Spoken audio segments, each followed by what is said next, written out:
sakitnya. Ha, siapa ada masalah ni? Senggugut bila datang bulan.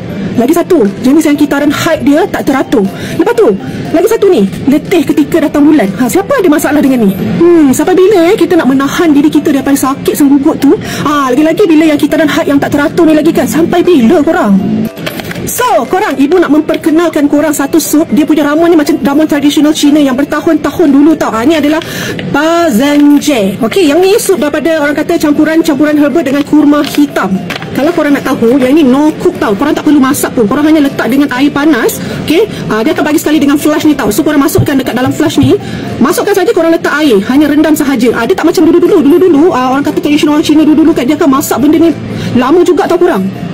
Bahan-bahan dalam sup herba ni adalah 100% sebelum jadi tau. Ada sijil halal, lepas tu ada GMP, ada mesti HACCP, tanpa pengawet ataupun perisa tiruan.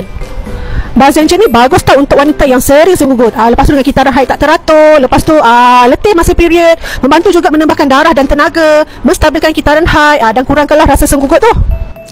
Sesuai untuk kesihatan harian dan gaya hidup moden yang sibuk. Cara penyediaan pun sangat mudah. Masukkan beg sup ke dalam flash tube. Tambahkan 250 ke 300 ml air mendidih. Lepas tu biarkan selama 2 jam. Goncang dulu tau sebelum nak minum. Tak semua herba tu sedap, tapi semua herba tu dia ada khasiat dia tau. Apa tunggu lagi korang? Kalau korang nak juga, ibu dah letakkan dekat beg kuning tu tau. Korang just beli dekat situ je.